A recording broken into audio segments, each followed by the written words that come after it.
तब का आज पंचम दिवस प्रारंभ है और सुनेंगे श्रीपाल राज को आप। ओम श्रीं चिंतामणिपास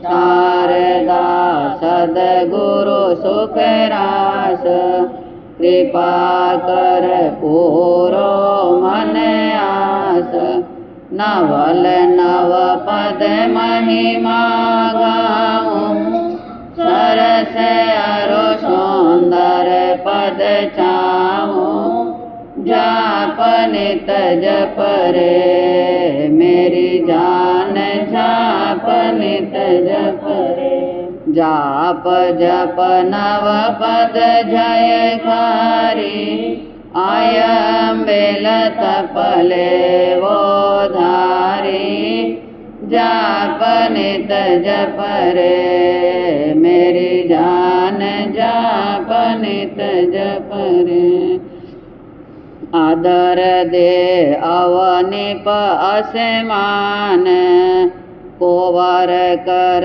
धीरवावे पान सीख ले सेठ गयो स्थान करूं क्या मन सो बोठायो झुंड एक भांडारो आयो जाप नित जप रे मेरी जान जाप नित जप रे। चक्रेश्वरी माता ने दर्शन दिए।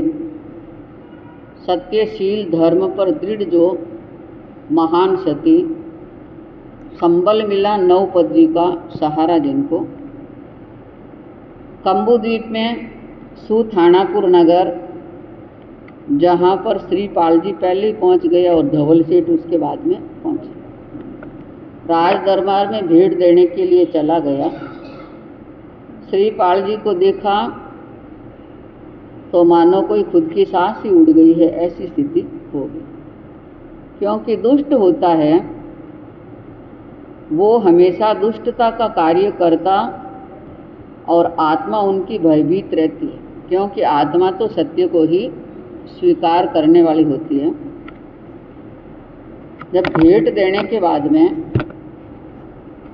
श्रीपाल जी को ससुर जी मान सम्मान बढ़ाने के लिए कि ये सेठ जो आया है इनको अपने हाथ से पान दो और अपने हाथ से इनका सम्मान सत्कार करो, ये जमाई का मान रख रहे।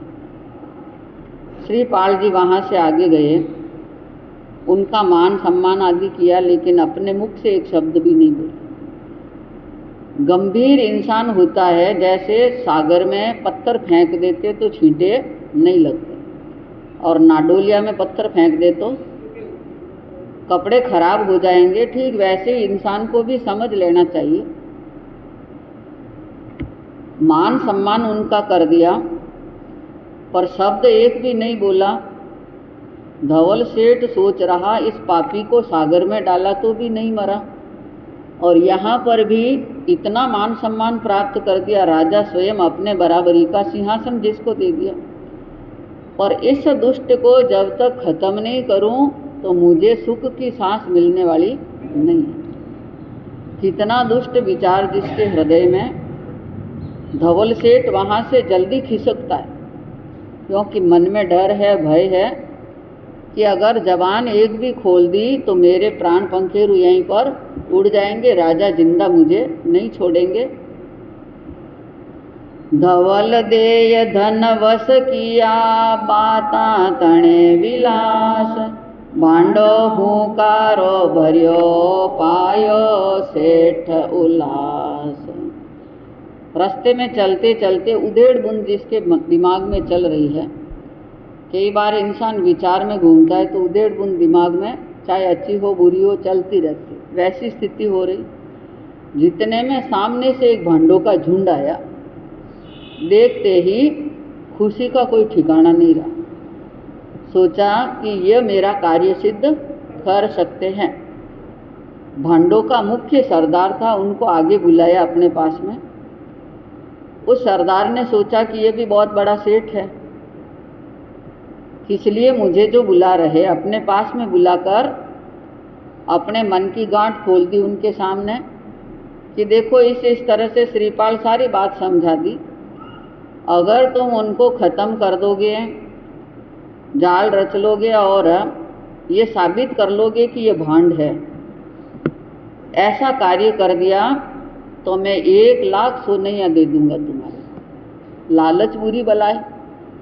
इंसान लालच में आकर के बुरे कर्म करने के लिए तैयार हो जाता है। लालच है तो बुरा कर्म भी इंसान कर लेता है। इसलिए ऐसे लालच से भी हमेशा दूर रहना चाहिए।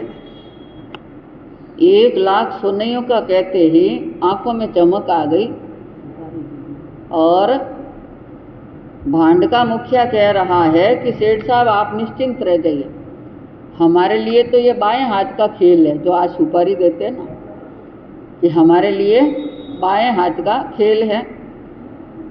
आकर के भांडों के मध्य में बैठे और उस जाल को रचने की प्लानिंग उन्होंने बना दी।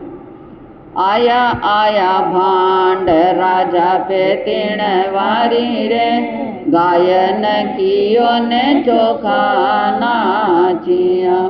हर्ष्या हर्ष्या लोग अरु राजा जी सारा रे, माहे समाचे जो भरिए भादवे। राजी होकर राजा पान को वर से दिरवायो रे, पान देताई हाथ झालियो। अरे मारा बेटा अठे तो के कर आयो रे, पानी में पड़ियो रो बचियो भाग सु। भाई ने भोजाए काका काकी के बणिया रे, माता रे मामाणा वाला मोक। राजा आदि सारी सभा में मचियो भारी रोलो रे, ओ काई गोटालो वेग्यो हाथ सु। राजा तड़क्यो अरे भांडरा क्या ते मरणो चावो रे, किणने थे बनावो साजन आपनो। राज जमाई ए तो महाराजा ने खींचण लागा रे, इतरो क्यों बांट्यो रे दारू दो गलो। भांड सभी एकत्रित होकर के राजसभा में पहुंच जाते हैं और राजा की वीरदावली गा रहे, गीत गा रहे, उनकी प्रशंसा के पुल बांध रहे हैं। राजा बड़ा खुश हो गया कि इनकी गीतों की लय कितनी अच्छी है, कैसे गुणानुवाद ये कर रहे हैं, किस प्रकार का नृत्य सभा में कर रहे हैं। ऐसा मनमोहक नृत्य किया और इतने गुणानुवाद किए कि राजा के प्रशंसा का कोई पार नहीं रहा। खुश हो गए। राजा खुश होने पर श्रीपाल जी को आगे करते हैं और भांड समझ गए कि यही श्रीपाल है जिसके लिए सेठ ने कहा था। उस श्रीपाल जी को आगे किया और उनके हाथ से मान सम्मान करवा रहे और बहुत सारा धन उनके हाथ से दिला रहे। जैसे ही वो धन देने के लिए, मान सम्मान करने के लिए आगे बढ़े और भांडों का मुख्य सरदार है वो श्रीपाल जी का हाथ पकड़ लिया। हाथ पकड़ करके कह रहा, हे बेटा तू यहाँ पर कैसे आ गया? पानी में गिर गया था और तुम यहाँ पर आ गए। देखते ही मानो ऐसी खुशी दर्शा रहे हैं कि कोई वास्तविक रूप में उनका बेटा ही मानो हो, क्योंकि ये जाल जो रचा जाता है हर इंसान उस जाल को समझ नहीं पा सकता है। बहुत खुशी दर्शा रहे, जितने में तो कई भाई बन करके, कई भौजाई बन करके, कई मामा बन करके, कई मामी बन करके, कोई पत्नी बन करके, सभी अलग अलग रिश्ते नाते बनते हुए चारों तरफ से श्रीपाल को घेर लिया। श्रीपाल जी खड़े हैं विस्मय में, पर अपने मुख से कुछ भी बोल नहीं रहे। श्रेष्ठ इंसान होता है वो कम बोलता है, ज़्यादा नहीं बोलता है। बीच में खड़ा है राजा, सेठ, उमराव, मुसद्दी, सभा में सभी है उपस्थित। इतनी बड़ी सभा भरी हुई वे सब देख करके आश्चर्य में पड़ गए, चकित रह गए कि ये क्या हो रहा है, ऐसे कैसे यह हो रहा, अरे इतना बड़ा धोखा कैसे हो गया। राजकुमारी की शादी श्रीपाल जी के साथ में की, बड़ा राजकुमार समझ रहे, और ज्योतिषी ने जो बात कही वो झूठी कभी होती नहीं, पर ये बात भी झूठी हो गई। सारी सभा में सन्नाटा फैल गया। ऐसी स्थिति होती है तो स्वाभाविकता है कि सन्नाटा फैल जाता है। राजा एकदम ललकार करते हैं कि हे भांडो, क्या तुम होश में बोल रहे हो या जोश में बोल रहे हो, नशे में बोल रहे हो? तुम्हें शर्म नहीं है? किसको अपना भाई भतीजा बेटा बना रहे हो? ये मेरा राज जमाई है। जीतने में तो डूमनी आगे आती है।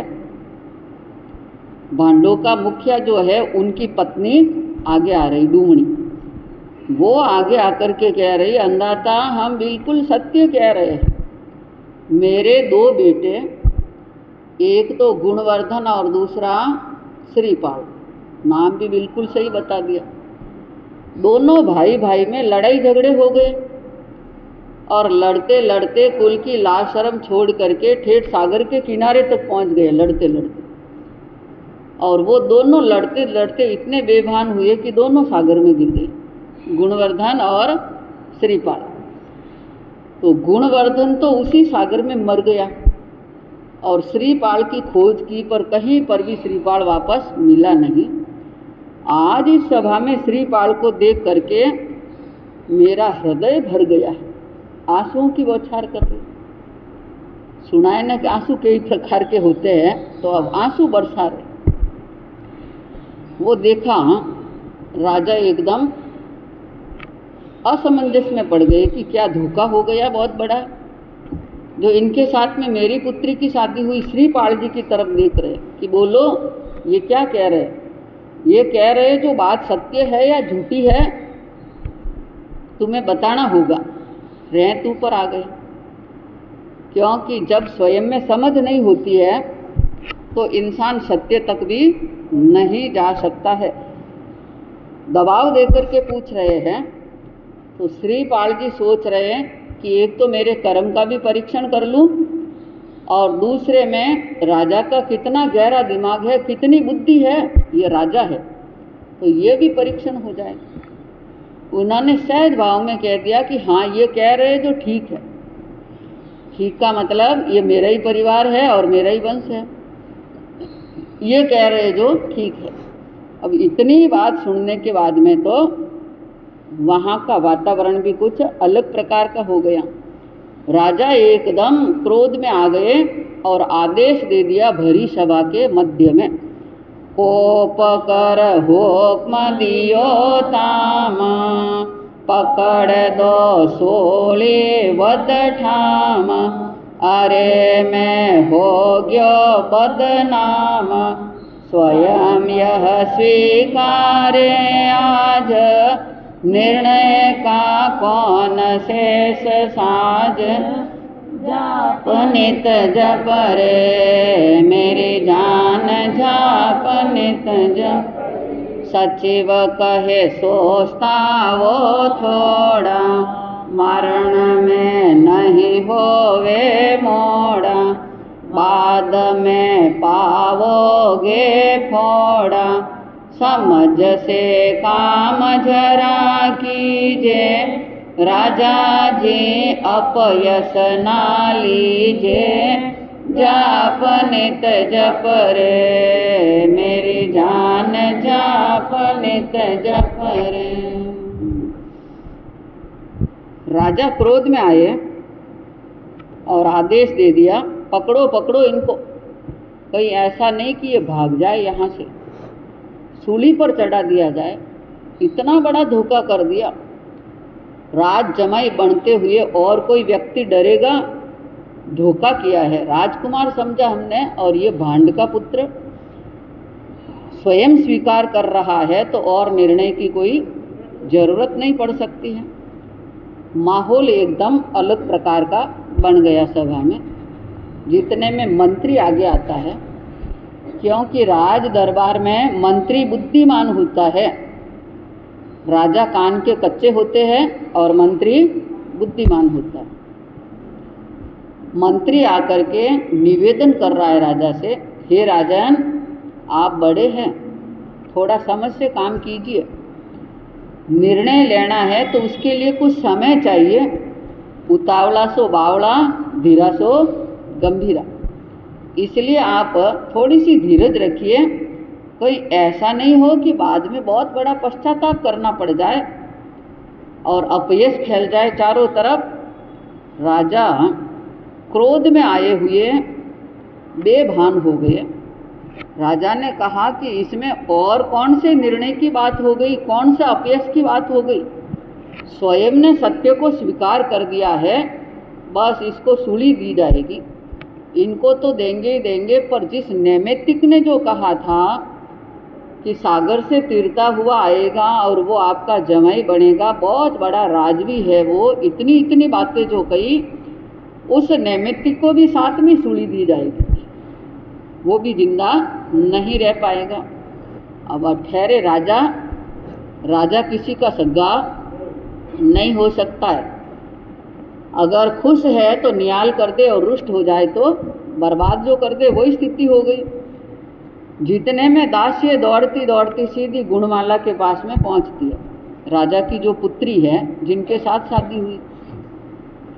गुणमाला को खबर दी कि श्रीपाल जी को सूली का हुक्म दे दिया। थोड़े में सारी बात समझे। एकदम भागती हुई गुणमाला सभा के मध्य में आती है, हे पिताजी, किसको आप सूली दे रहे हो?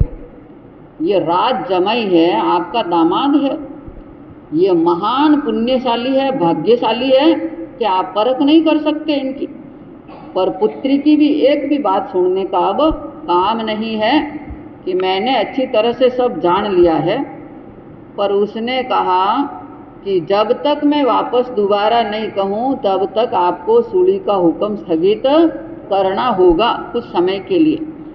सीधी भागती हुई स्मशान मरघट पर पहुँचती है और पति से कहा कि आप इतने बलवान हो, इतनी विद्याएं आपके पास में है, सूरवीर सरदार हो, श्रेष्ठ कुल के हो, तो अब इस नाती को क्यों गंवा रहे हो? ऐसा कार्य आप क्यों कर रहे हो? इस समय आपको अपना परिचय देना होगा कि आप कौन हैं, अन्यथा बहुत बड़ा यहाँ पर अन्याय का काम हो जाएगा। श्रीपाल जी सहज में कह रहे कि रत्न होता है वो अपने मुंह से नहीं कहता कि मैं रत्न हूँ, वो अपने मुंह से नहीं कहता कि मेरी कितनी कीमत है, आदि आदि बातें। अगर ऐसा निर्णय तुम्हें करना है तो मेरे नाम की जाजे सागर के तट पर खड़ी मिलेगी और उसमें तुम्हारी 2 बहनें मेरी पत्नियां, उनको आवाज़ दे देना, मदनावती और रयण मंजूषा करके आवाज़ देना। उनसे सारा परिचय तुम्हारे को मिल जाएगा कि क्या हुआ और क्या नहीं हुआ। वो शीघ्र ही भागती हुई समुद्र के किनारे पर आती है। देखा तो श्रीपाल के नाम की बहुत सी जाजें खड़ी हैं और जोर जोर से आवाज़ दे रही कि मदनावती, रयण मंजूषा, हे बहने, बाहर आ जाओ, बाहर आ जाओ।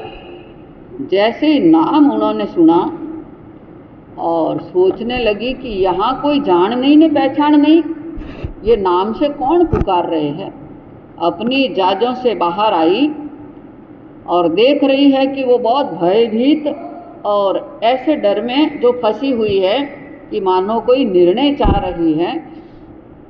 कहो बाई क्या है कि सविध पधारे तुम यहाँ, बता दो मोदे की सयल गुणमाला उस घड़ी, कहे दोनों बाई वक़्त पर आई। अब चलो बता दे राजा को धवल धुरताई गजब है।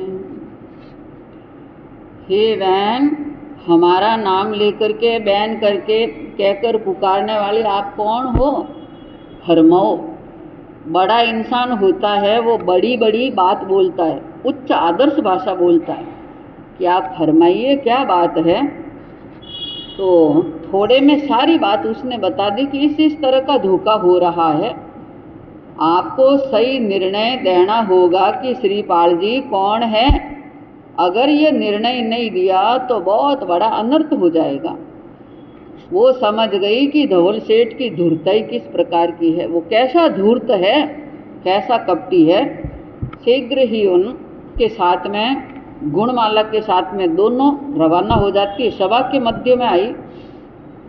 नृप न्याय विचारो कर्तव्य थारो, कैसे विसार्यो जी राज, कैसे विसार्यो जी राज। राजा पे तीनों चल आए, बोले शीस झुकाए। परिचय देता पुरपति भाके, किस आफत के माय हो। नृप न्याय कर्तव्य थारो, कैसे विसार्यो जी राज। कहतो कंपे काल जोरे, धवल सेठ महानीच। मम पति को दरिया में डार्यो, बैती जा जा बीच हो। नृप न्याय विचारो व्यथारो, कैसे विसार्यो जी राज। चंपापुर का राजवीरे, कोटि भट बलवान। घना किया उपकार जगत में, सुरारा सुल्तान हो। नृप न्याय कर्तव्य थारो, कैसे विसार्यो जी राज। मर्जी सो सोली पर पहुँचा, कर दे सी घमसान। आप चाले भांडारे लागा, तनिक करे नहीं छाण हो। नृप न्याय कर्तव्य थारो, कैसे विसार्यो जी राज। भांडा ने तस्ती दे पूछो, कौन सिखावण हार। मालूम सब हो जासी पिताजी, सचिव कहे तीन वार हो। नृप न्याय विचारो कर्तव्य थारो, कैसे विसार्यो जी राज। लो महाराजा कैसो बणियो, जल्दी समेटो बात। भांडा ने भूपति बोलाया, करड़ी आँख दिखात हो। नृप न्याय कर्तव्य थारो, कैसे विसार्यो जी राज। तीनों सभा के मध्य में आती है। गुणमाला कह रही, आप इनसे सुन लीजिए सारी घटना। राजा देख रहे ये कौन आई है, कि जिसको आप देख रहे हैं वो श्रीपाल जी की पत्नियां हैं, मेरी बहन है। उन्होंने सारी बात जो बताई कि हे राजन, आप राजा कहलाने वाले हैं, आपको बहुत गहराई से चिंतन करना चाहिए और उसके बाद में दंड देना चाहिए। जिस व्यक्ति को आप भांड कुल का समझ रहे हैं, वो भांड कुल का नहीं और जाल रचने वाला धवल सेठ है। हमारे पति को सागर में डालने वाला वो धवल सेठ है। जो घटित घटना थी वो सारी उनके सामने रख दी गई कि इतना बड़ा धोखा, इतना बड़ा अन्याय हमारे साथ में किया। धन का भी लालची है और कामी कुत्ते के समान बना हुआ है वो। हमारे शील धर्म को लूटने के लिए भी वो आगे कदम बढ़ाया जिसने, और सहायक देवी देवताओं ने हमारी रक्षा जो की है, ये सारी घटना सुनते हैं क्योंकि जिनके ऊपर चक्रेश्वरी माता का आशीर्वाद है, अपार शक्ति जिसको प्राप्त हुई है, तो उनकी बात में बहुत बड़ा वजन जो है, वो वजन की बात सुनते ही राजा का कलेजा थरथर कांपने लग गया। और तीनों ही कह रही कि कहते हुए हमें बड़ा दुख हो रहा है, कलेजा हमारा कांप रहा है कि कितना दुख उस धवल सेठ ने जो दिया है, जिन्हें आप भांड कुल का समझ रहे हैं, वो चंपापुर का बहुत बड़ा राजवी है, इतना श्रेष्ठ कुल का और कोटि भट्ट बलवान, जिसके बल का कोई पार नहीं ले सकते हैं। आप तो क्या, आपके जैसे सैकड़ों राजवी सामने आ जाए तो भी विजेता उनसे प्राप्त नहीं कर सकते हैं।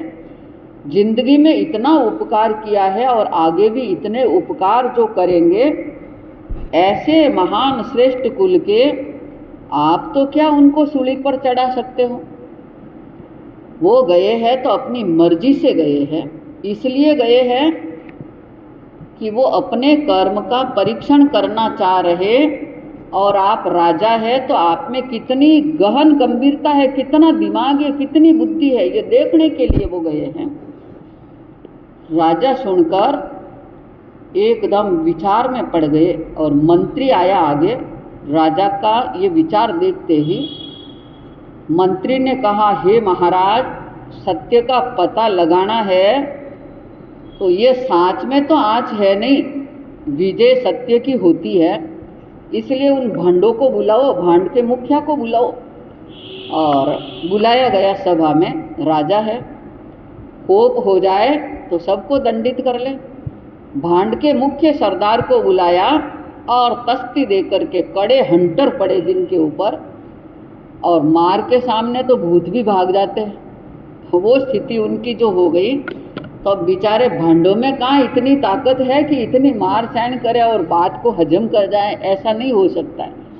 यह जाति का असर जिनका जो था, वो शीघ्र ही मार खाते हुए और राजा की करड़ी आंख देखते हुए थरथर कांपने लग गए और साथ साथ बात सामने रख दी, हे अंधाता, हम लालच में पड़ गए थे, क्योंकि 1 लाख सोनियों का लालच आ गया, तो लालच में आकर के हमने पाप कर्म जो किया है, और हमें पता नहीं कि वो भांड है या कौन नहीं है, हम तो कोई उनको जानते नहीं। राजा उस बात को समझ गए अच्छी तरह से। अब उन भांडों को सबको जेल में धर दिया, जैसा कर्म वैसा फल, कर्म ऐसे किए तो फल भी वैसे ही मिला, सबको जेल में डाल दिया गया। भांडों का मुखिया कह रहा है, अंधाता, गुनाह माफ करो, गुनाह माफ करो, कि तुम्हारे गुनाह माफ करने के लायक नहीं है, बहुत बड़ा अन्याय का काम तुमने किया है। और राजा, मुसद्दी, उमराव, सेठ, साहूकार, सभी बड़े बड़े व्यक्ति मिलकर के मरघट पर आए और श्रीपाल जी से क्षमा मांग रहे हैं कि हमारी बहुत बड़ी भूल हो गई है, गलती हो गई है, हमारे अपराध को माफ़ करो और वापस आप राजसभा में पधारो। बड़े ठाठ के साथ में लेकर के आ रहे हैं कि आप पहले ये बात जो बता दें कि हे राजन, ये तो मेरे कर्म के योग है, लेकिन आप राजा है तो आपके निर्णय पर मुझे बहुत बड़ा ताजुब हो रहा है। इतना ताजुब हो रहा है कि इस प्रकार का न्याय करते हुए तो आपने केयों को मौत के घाट उतार दिया होगा, केयों को ऐसा दंड दे दिया होगा। आप में तो ऐसा दिमाग होना चाहिए कि बाल में से, खाल में से बाल जो निकालते, वैसी स्थिति आपकी होनी चाहिए। निर्णय ऐसा होना चाहिए, वो निर्णय लेने की आप में क्षमता नहीं थी। जो बात कही वो सुन रहे, क्योंकि गलती की है तो सुनना पड़ता है। राजा ने सारी बात सुन ली, ठाट बाट के साथ में हंसते हंसते श्रीपाल जी वापस आ गए, क्योंकि सरल व्यक्ति जो होता है वो अभिमान कभी नहीं रख सकता, वो अभिमान से हमेशा दूर रहते। नींद से आप भी दूर हो जाओ बबी भाई, हमेशा का काम। क्या सुना कि बाबूजी आगे और बोल जाओ, हम सुन लेंगे। बाकी तो कहाँ चला गया सुनते सुनते। तो राजा राजसभा में लाए और हंसते हंसते श्रीपाल जी उनके साथ में आ गए। अगर आज का कोई व्यक्ति होता और ऐसा सत्य का पता चल जाए तो कि अब तो मैं बदला लेकर के ही रहूँगा, चाहे मेरा ससुर है कोई भी है, मैं माफ़ करने वाला नहीं। पर शिक्षा ग्रहण करना, हमेशा सरलता रखना जिंदगी में, जिससे सफलता इंसान प्राप्त कर सकता है। धवल और भांडा भणी दो सोली आरोप, कुंवर कहे राजन सुनो इतरो करो ना कोप। राजसभा में राजा ने आदेश सुना दिया कि उन भांडों को और उस सेठ को, कौन सा सेठ? धवल सेठ, जिसने ऐसा जाल रचा है हमारे जमाई के लिए, सूली चढ़ा दो सबको, ये आदेश दिया। तो कंवर साहब श्रीपाल जी राजा से कह रहे कि हे राजन, इतना कोप मत करो, थोड़ा सा विचार कर लो आप, क्योंकि जिस सेठ को आप सूली दे रहे हैं वो मेरा धर्म पिता है। कितनी विशेषता बता रहे हैं, एक और तो दुष्टता है और दूसरी और सज्जनता है। श्रीपाल जी सोच रहे कि वो अपना दुष्ट स्वभाव नहीं छोड़ता है तो मैं सज्जनता क्यों छोड़ूं। ऐसा ही सद्विचार रहना चाहिए कि वो मेरा धर्म पिता है, उसको सूली नहीं दी जा सकती, इन सबको जीवन दान दे दो। जमाई की बात को स्वीकार करके सबको जीवन दान दे दिया। जीवन दान ही नहीं, उन धवल सेठ को अपने पास में रख लिया, मान दिया, सम्मान दिया, अपने पास में रख दिया। बुरा जो करसी वो मरसी, सत्य सो तिरिया अरु तिरसे, सरलता पर जनता हरसे, मिले त्यों रमणी मेला में, भ्रमर जो भी ना केला में, जाप नित जप रे मेरी जान, जाप नित जप रे। माल सब अपनो ले लीनो, धवल पिण पास रहे वीनो, रात्रि एक मन सोबो कीनो, विषय अरु तृष्णा में मडिया, कटारी ले मेला चढ़िया, जाप नित जप रे मेरी जान, जाप नित। फिसल पग पड़ गयो सठ हेठ, कटारे घसगी तस पेट, सातवे नरक गयो ठेठ, प्रातगत सब जन लख पाए, गति उदय आए, जाप नित जप रे मेरी जान, जाप नित जप रे। सेठ को दाह कर्म करियो, सेल कर माल कोस भरियो, बड़पन जनता ओचरियो, समय अब आनंद में जावे, अन्यदा एक सेठ आवे, जाप नित जप रे मेरी जान, जाप नित जप रे। जो जैसा करता है वैसा भरता है, इसलिए हमेशा अच्छा करना चाहिए। खड्डा दूसरों के लिए कभी भी नहीं खोदना, खोदते हैं तो जिसके लिए खोदा वो तो गिरे नहीं गिरे, पर खुद पहले उसमें गिर जाते हैं। सत्य पर चलता है उसकी नैया हमेशा पार हो जाती है। इतनी सरलता श्रीपाल जी की देख करके सारी जनता हर्षित हो रही है कि कोई देव पुरुष आ गए हैं इस धरती पर। इतने सद्विचार जिसके मन में भरे हुए। अब राजा बहुत मान सम्मान दे रहे, महलों में आनंद मंगल के साथ में रह रहे अपनी महारानियों के साथ में। और जितना धवल सेठ का माल शील बंद कर दिया था, क्योंकि करनी का फल था, पर श्रीपाल जी उदारता रखते हुए राजन से कहा और वो सारा माल उनको वापस दिला दिया। खुद का माल खुद ने लिया, उनका माल उनको दे दिया और मान सम्मान दिया। क्रय विक्रय कर रहा है। श्रीपाल जी की वजह से राज्यसभा में उनको स्थान मिला, और फिर भी उसके मन में शांति नहीं है। मन में एक ही बुरा विचार है कि अरे वो दुष्ट जहाँ जाता है वहाँ जिंदा रह जाता है। अब दूसरों के भरोसे रहने में कोई काम सिद्ध होने वाला नहीं है। ये काम तो मैं खुद तमाम करूँगा।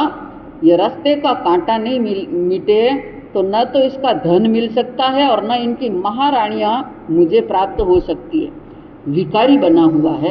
ऐसा विकार जिसके मन में लालच और विकार आ जाए तो जिंदगी का समझ लो कि पतन ही है। वहाँ पर अर्धरात्रि के समय में कटारी लेकर के जा रहा है श्रीपाल जी को मारने के लिए। 7वीं मंजिल में श्रीपाल जी सोए हुए महलों के, कटारी लेकर सीढ़ियों में चढ़ रहा। अंधेरी रात, चोर होता है वो अंधेरा ही चाहता है, उजाला उनको पसंद नहीं आता। सीढ़ियों में चढ़ते चढ़ते एकदम पैर फिसला और धड़ाम से नीचे गिरा। कमर में कटारी बंधी हुई थी, वही कटारी खुद के लिए प्राण घातक हो गई, पेट में धस गई और प्राणांत उसका वहीं पर हो गया। मर करके 7वीं नरक में जाकर के उत्पन्न हुआ। ऐसे व्यक्तियों को नरक के अलावा कोई स्थान मिलता नहीं है। नरक में जाकर उत्पन्न हुआ और सुबह देखते हैं पहरेदार सभी सज्जन गण और सब तालियां बजा रहे कि अरे कर्म का फल इसको मिला है। समझ गए सभी कि ये किस कारण से गया था और कैसे नीचे गिरा, क्योंकि सारी खोज जो कर लेते हैं बुद्धिमान, वो खोज की और पता चल गया। श्रीपाल जी फिर भी बड़प्पन रख रहे हैं कि इनका जितना भी माल है पराया धन लोष्टवत, पराया धन मिट्टी के समान है, ऐसा समझने वाले वो सारा धन सील बंद करके सेठ के साथ में मंत्री जो रहने वाला था उनको सोप्रत कर दिया कि जब यहाँ से चलेंगे ये सारा माल इनके पुत्रों को वापस ले जा करके देना है, इसका अधिकारी और कोई नहीं हो सकता है। और विधि विधान के साथ में उनका दाह संस्कार कर दिया गया। श्रीपाल जी बड़े सुखों के साथ में वहाँ पर रह रहे। एक दिन राज्यसभा के अंदर एक सेठ आता है बहुत दूर से, और वो जमाना था कि कोई भी अपरिचित व्यक्ति आता सभा में तो उनको मान दिया जाता, सम्मान दिया जाता, उनका परिचय पूछा जाता। आज शहरों में ये हाल है कि पड़ोसी भी कौन रह रहे ये भी पता उनको नहीं चल सकता है। ये अपनापन क्या हो गया है, खत्म जो हो गया। जब वो सेठ सभा में आया तो उनका मान सम्मान किया गया और पूछा गया कि भाई कहाँ से आए हो, किस कारण से आए हो, कहाँ तक जाना चाह रहे हो। ये सारी बातें कर रहे सुनेंगे और श्रीपाल राज को आप आगे समय पर और अपने जीवन को धन्य बनाएंगे।